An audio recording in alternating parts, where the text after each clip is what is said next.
But in the past, they have had to tell us to conserve energy, and that usually means the first thing they tell you to unplug is those cars. So if you can't plug in and charge your car, how do you get to work? How do you get to a doctor's appointment? How do you get to anything in your life here in California? There's just no way. My name is Mike Mauceli, and this is the Energy Show with REI Energy, where we're energizing your investments and maximizing your tax deductions. Today, we're going to be discussing California's oil derangement syndrome, and you're going to discover how California continues to kill its oil and gas industry with no realistic replacement for oil's vital role. My guest today is Alessandra Manasco. Alessandra is the Government Affairs and Regulatory Director of California Fuels and Convenience Alliance. Great to have you on the show today, Alessandra. Well, Alessandra, great to have you on the show today. Great to be here. Thanks for having me, Mike. Yeah. So anyway, I've done several shows on California and the oil and gas industry. In fact, I think our our watched show was when Chevron decided to leave California. So I'm very interested in hearing your thoughts. Now, I guess Phillips 66 has decided to move out of California, and I mean, what is California going to do once they lose all of their oil and gas companies and the refineries? Yeah, that's a great question. Unfortunately, that's one that we've been bringing up quite a bit to our, government here in California. If we push all the refiners out by having this no in my backyard anti-fossil fuel, you know, mindset, Californians are going to be left pretty high and dry. And that's because we are a fuel island here in California. So our two options are either the fuel gets produced here or it's getting, shipped in from across the world. So we can't bring it in from our neighboring states. Alaska does make some fuel for us, but it's a very, very, very small amount. And again, you're still having to ship that over to us. It's, at a higher price because you have the Jones Act, which makes those vessels more expensive. And so, I mean, that's a great question. What happens when all the drivers on the road in California, which is quite a few, are left to the whims of, a vessel coming in from across the world? If that's all we have as an option is importing from across the world, that can really strap California drivers. And it's not just California drivers, but Arizona and Nevada also rely very heavily on the fuel produced here. So it's quite a few Californians, Arizonans, and Nevadans who will be very heavily impacted if the refiners all decide to close up shop and leave the state. Do you know how many refineries California has? Or So for gasoline, we were down to 9 refiners that were making our gasoline fuel blend.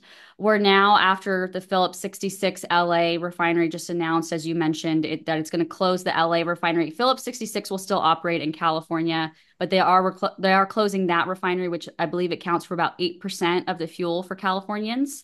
So after that one is closed in 2025, we'll be down to 8 refiners that make our fuel. wow. I know a couple of years ago, because of all the electric issues that California was having with the wildfires and stuff like that, they were having brownouts. Y'all still have brownouts out there? Oh yeah.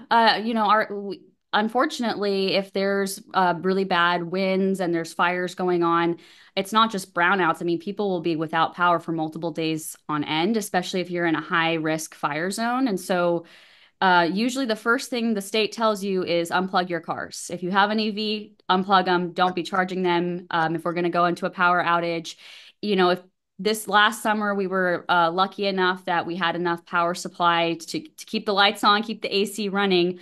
But in the past, they have had to tell us to conserve energy, and that usually means the first thing they tell you to unplug is those cars. So if you can't plug in and charge your car, how do you get to work? How do you get to a doctor's appointment? How do you get to anything in your life here in California? There's just no way. Well, I guess one good thing, there'd be a lot less traffic on 405, right? That would be one thing. Whenever I go to California, I mean, you just sit there for hours and hours in traffic. It's just wild. Yeah, no, definitely that one is a pretty hectic one to drive on. So, what does the governor have to say about all of this? I mean, he's the major cause of it, right?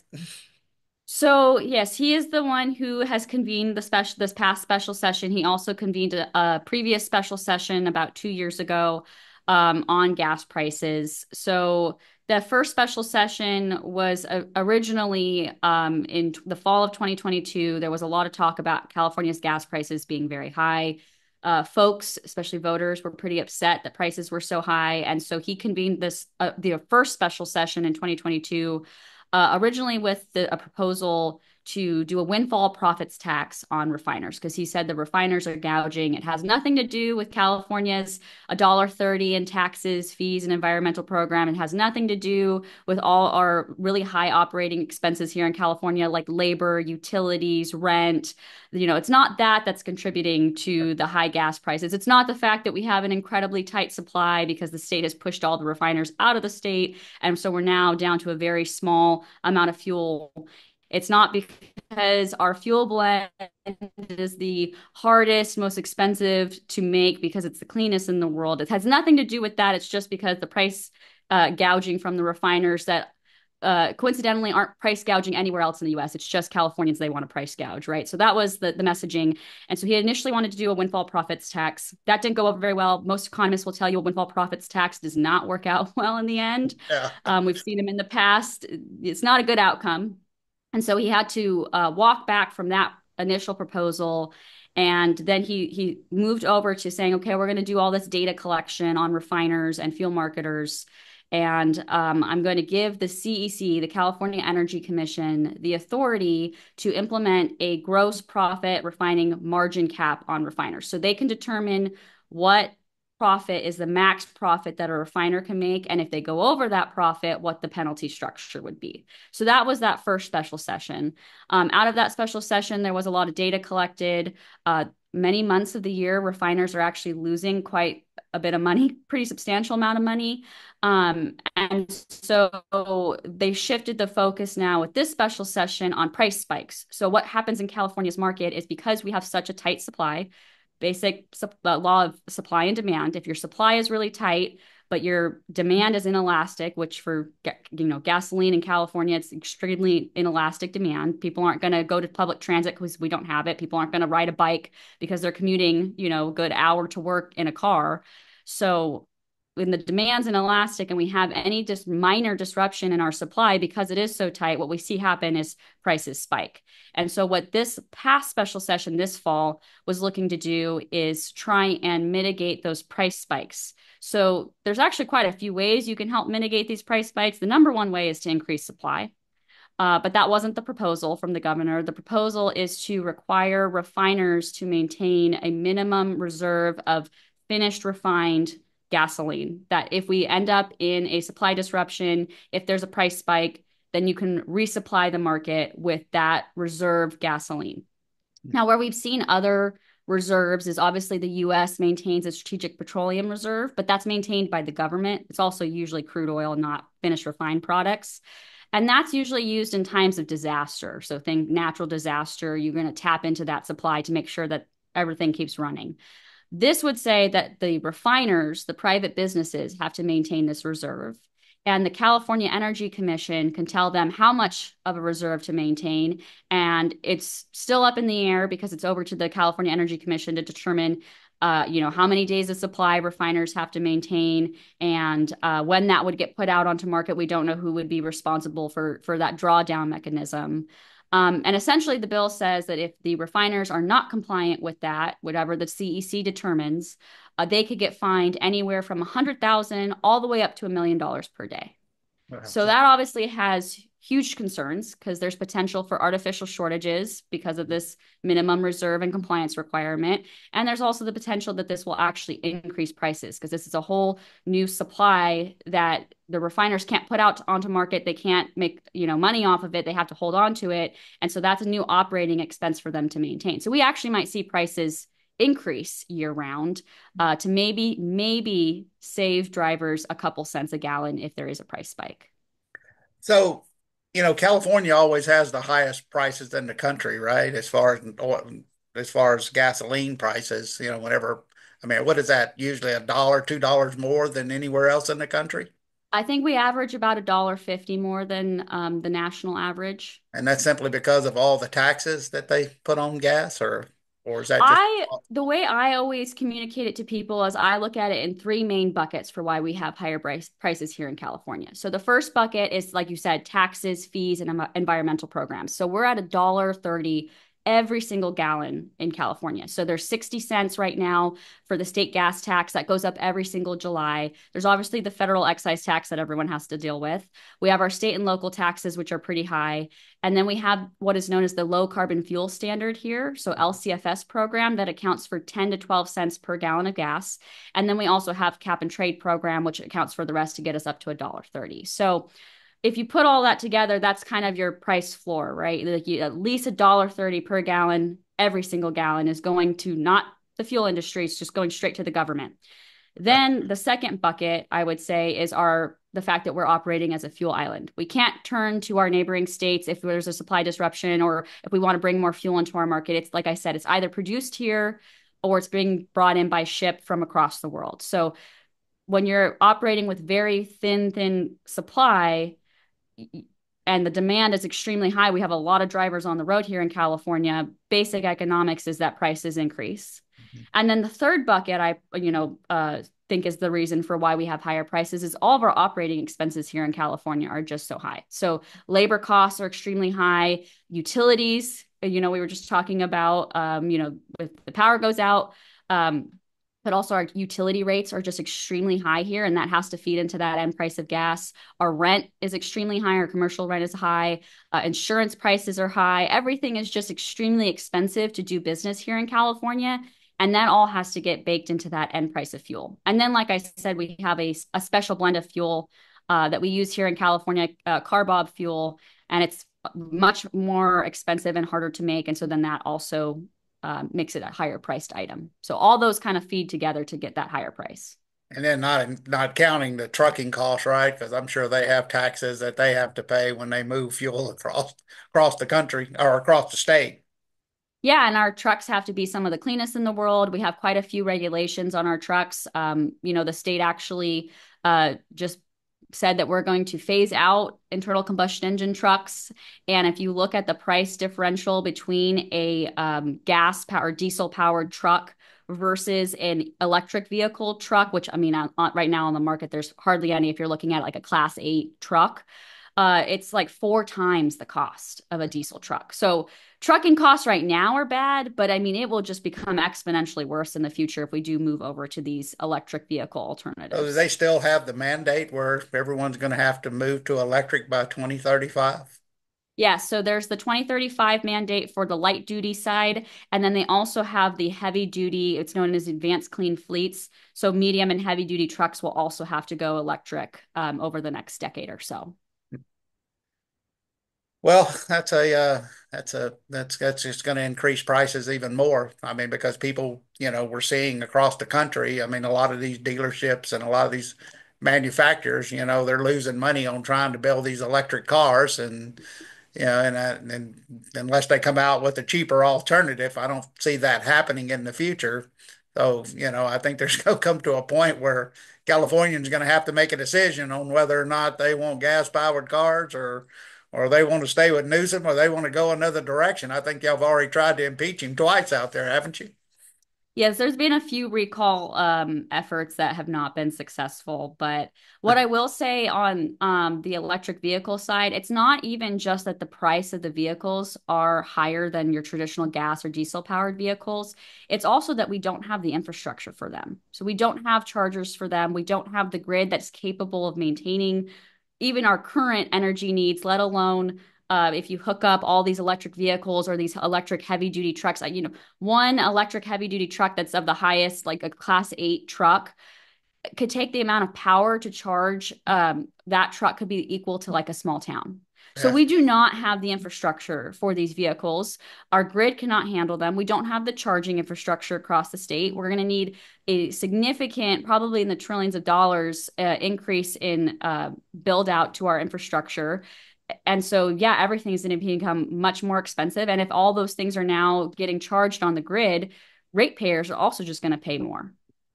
So why do the Californians, support Newsom's anti-oil agenda? I think there's a huge push out here for the cleaner environment, and I think that those are noble ideas that we want to have clean air, we want to have clean water. No one out here wants to have dirty air, dirty water, have, a polluted environment. But what I think we're really missing as a state is that there's all these other alternatives that significantly reduce our emissions at a much more feasible and affordable price. So there's all these liquid alternative fuels that are out there that we could be tapping into that are much more economically feasible. They're much more affordable. A lot of them are drop-in fuels, so we can use our existing infrastructure, and they significantly reduce our emissions. So if our goal is to reduce these emissions, our goal is to protect the environment, we could do that today. Like there's renewable diesel that is about over 50% of California's diesel market is actually renewable diesel instead of petroleum diesel. And that reduces emissions by up to 80% as compared to petroleum diesel. So we could have those emissions reductions today. And renewable diesel is a drop in fuel. You can use your existing trucks, you can use your existing infrastructures to fuel the trucks, and you can have emissions reductions right now, not this dream in 10, 15 years that if things can go electric, maybe we'll have a decrease in emissions. We could be doing the work right now, and a lot of the industry is. We are moving over to this, these other liquid alternative fuels. It's just the state needs to be on board and invest in these fuels. On the other side, on the light duty side, Chevron is looking at a renewable gasoline, so that will also reduce our emissions, but be much more of a drop-in, cost-effective fuel. We have E85, which is about 83% ethanol. The rest is gasoline. That reduces emissions and is much more affordable than going electric. So we have all these other alternatives. The state is just not incentivizing them, which is the issue. So I read recently where Newsom he had signed a law that they want to cap stripper wells or wells that are not producing a lot, as far as that, which I think that's just going to do nothing but continue to drive prices even higher, right? Because most wells in the United States, I mean, most wells that, are older wells, they produce 5 to 10 barrels of oil a day. So if you go out there and start capping all of those wells, it's a tremendous amount of money to cap them in the first place, but that is going to take quite a bit of production off the market for California. It is. And then, like I said earlier, our only other option is if we're not producing it here, that means we're importing it from across the world. So that's going to come at a higher price to all Californians because now you're having to ship it in from across the world. It's also going to have a higher emissions profile because now you're Yes. shipping it in from across the world. They do not have our environmental protections that we have here over there, and they don't have our labor protections that we have here over there. So, what are we really accomplishing besides having this like NIMBY mindset, this no in my backyard? It's okay if we pollute as long as it's happening across the world. We can't have it here in California, but it's okay if we increase our emissions profile so long as we're not doing it here, so long as we're doing it across the world, which Yeah. doesn't I make mean, you sense. have to move that crude with diesel powered ships, and then of course you move it across the sensitive reefs of California, and as far as through the ocean. I mean, it doesn't make a lot of sense since California used to be the number one producing state in the U.S. Yeah. Do y'all use natural gas in California? Yeah, we do use natural gas. Unfortunately, that's another thing that's been getting attacked lately is, they want to move over to everything being electric. The California Air Resources Board has passed pretty much every ban you could think of on internal combustion engines and anything that's not electric. So whether it's a light duty vehicle, whether it's landscaping equipment, whether it's a heavy duty vehicle, they want to ban, water heaters that are not electric. They want to ban everything. And so we're going to put ourselves in a very tight spot here with potentially like an energy crisis if we move everything electric and we don't have a grid that can support it, especially because California has been moving more and more of our grid over to what I would call as unreliables, so wind and solar.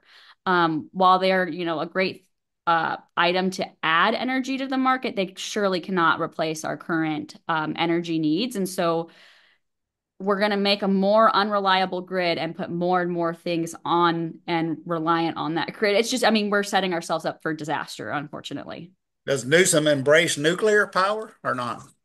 They've had to continue to grant like Diablo Canyon in California. Mhm. That nuclear power plant has had extensions to keep it open. And I think that's because they realize if that were to close, we'd have pretty significant power outages. I wouldn't say the mindset has shifted significantly on the support for nuclear power. But I mean, if they're wanting all these items to go electric, they're going to need to tap into nuclear power. But I haven't seen a huge mindset shift on nuclear power at this point. I do think people are starting to wake up and realize that the more and more things that you have that are electric, you're going to need to tap into nuclear power. But um, again, all they really want to see is all electric everything and wind and solar powering everything. So Well, I don't think there's enough windmills out there and enough land to put all the solar panels on them to do what they want to do. no, definitely not. Well, Alessandra, it was great having you on the show today. I'd love to have you back in the future. Can you tell our Yes. listeners how to follow you? Yes. So I am with the California Fuels and Convenience Alliance. We actually have a website and a few social media channels. So I will make sure to share that with Mike and would love to have any kind of discussions with you in the future, Mike. This podcast is a presentation of Rich Dad Media Network.